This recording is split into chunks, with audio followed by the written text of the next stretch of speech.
1, 2, 3, 4, 1, 2, 3, 4.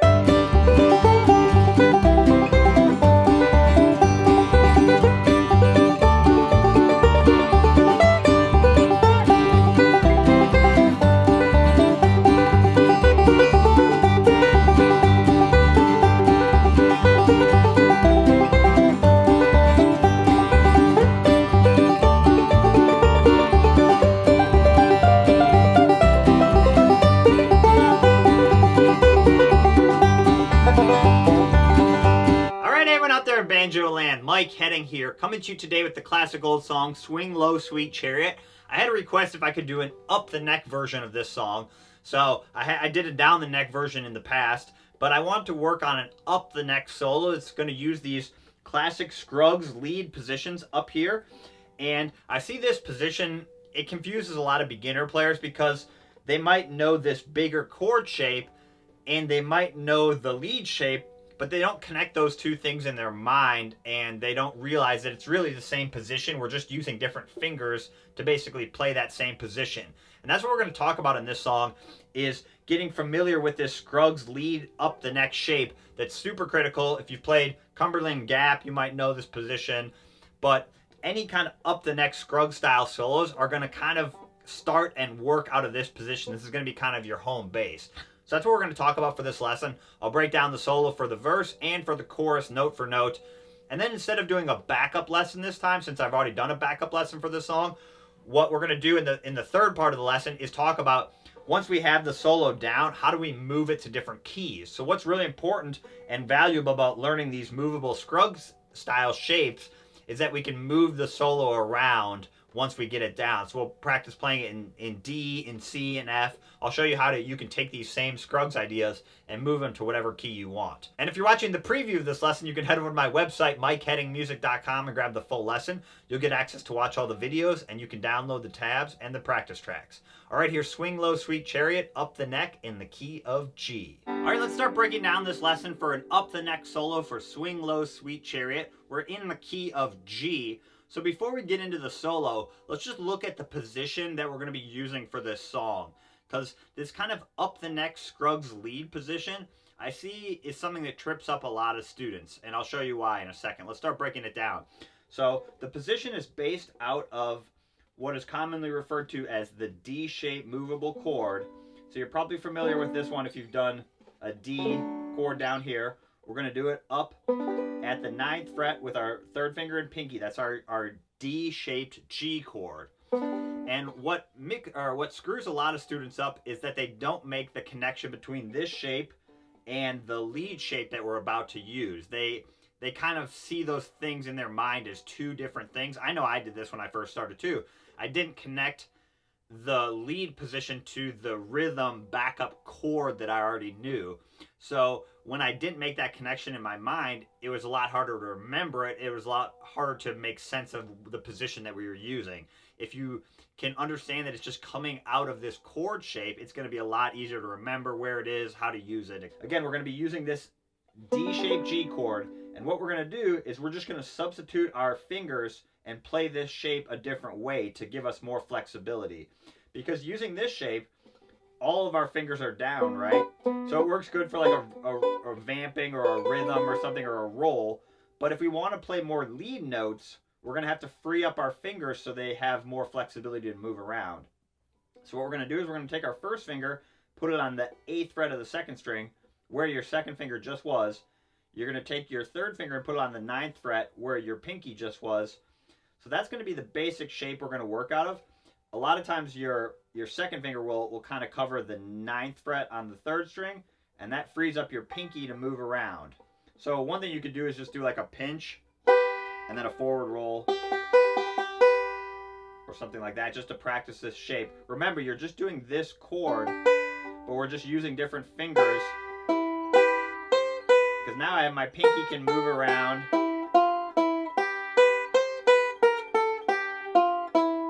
So you're going to be doing a lot with your pinky in this style too. And the other thing we're going to do is we're going to then slide up from this D chord to this, what would be a bar chord at the 12th fret. But how we're going to do it is we're going to keep our third finger down. We're going to slide up and then put our second finger down. So doing that little move, and that's just your D-shaped chord and your bar-shaped chord. And we're just using, like I said, different fingers. We're doing it with just 2 fingers. Now I have, again, I have my other fingers freed up to play some notes, okay? So that's really what we're doing. All these lead positions are going to be basically working out of that one shape, or actually these 2 shapes, excuse me, D shape and bar chord.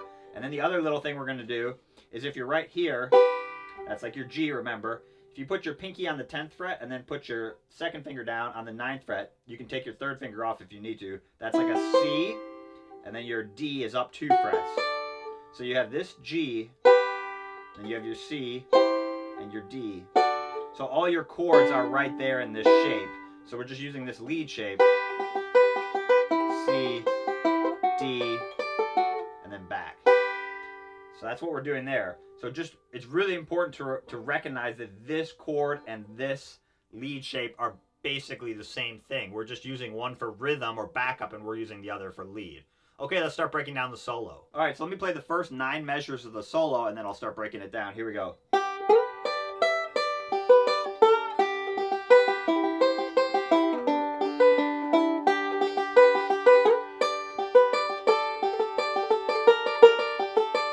Do that a few times.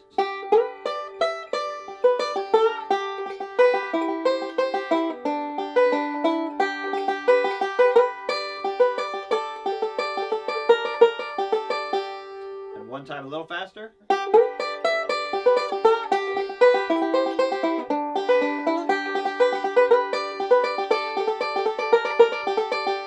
So again, we're going to work out of this shape. We're starting right here. Start with your first finger on the 8th fret of the 2nd string, third finger on the 9th fret, on beat 2, so count beat 1. Measure 1 is going to be the pickup to the solo. And we're going to play on beat 2, our index finger of our right hand on that 8th fret. And then I'm going to slide my second finger from the 9th fret up to 12. And then I'm going to put my third finger on the 12th fret of the high string. So we have... So it's 1, 2, 3, 4. 1, 2, 3, 4. And then stay in this position. Add your pinky on the 14th fret of the first string. Play that note. Take your pinky off, back down to the 12th fret. Play that note. And then roll forward 5, 2, 1, 5. And then I'm going to bend the 10th fret coming back down. And then back down to the 8th fret. So let's just practice that little part. So we have...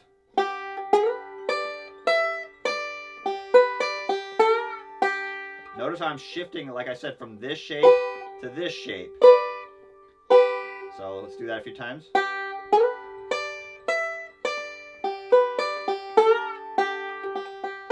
And then after that, after I land on that 8th fret, I'm doing one more roll, T-I-M, 5, 2, 1, and then back to my index finger. So not too hard. So we have...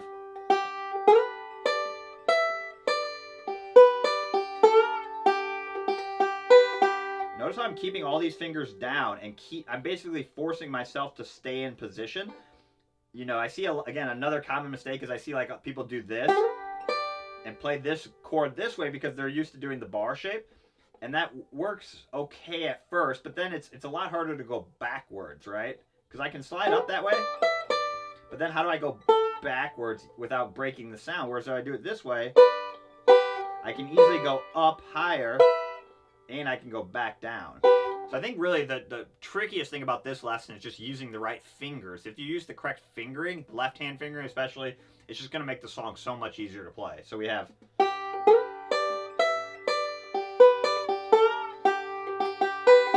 then right here, go into your C chord. So put your second finger on the 9th fret of the 3rd string, pinky down on the 10th fret, and do like a forward verse roll. So 3, 2, 1 with my right hand, thumb, index, middle. Hit the 5th string, and then come backwards, M-I-T. So you have...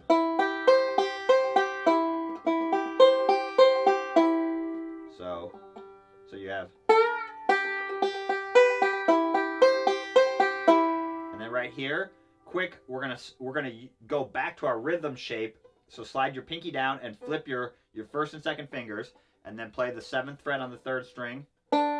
Outside strings 5 and 1.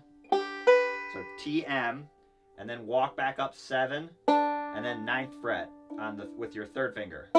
This is going to be a perfect example of going between these two shapes. So why didn't I stay in this shape? Because it would be a lot harder to grab this note. I probably could, but what I did is I did a quick little modification. I slid down, and then right here I'm going to shift back. So I use this note. Now you add your 3rd finger, or 1st finger, excuse me, your 1st finger back on the 8th fret, and then put your 3rd finger back down and roll forward. So see how we moved from this shape and then went back to this, but it's the same chord, we're just using different fingers. So we have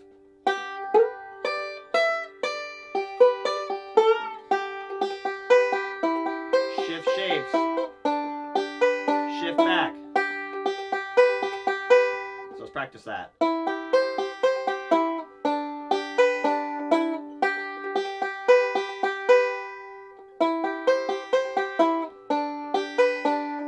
Let this be a quarter note, 1, and then 2 and 3 and 4 and.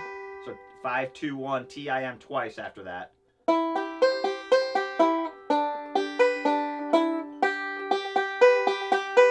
And then right here, slide up from 9 to 12 again with your 2nd finger. And then roll forward. So we basically did that before. So you slide up, 1 and 2, 3 and 4 and. And then right here, take your 2nd finger off, put your 1st finger down on the 10th fret of the 2nd string and pinch. That's like a D. And then right here, put your 11th fret back down on the 2nd string with your 2nd finger and do index middle, and then thumb middle. So 2nd string, 1st string twice. And then take your 2nd finger off and roll forward 5, 2, 1, 5 again. So that's like a D lick.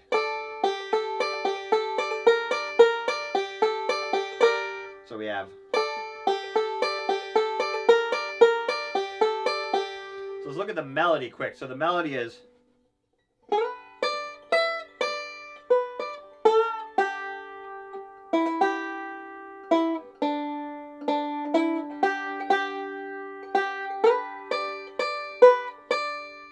So that's the, I looked over Jordan, you know, what did I see coming for to carry me home? This is like the verse part, remember? So.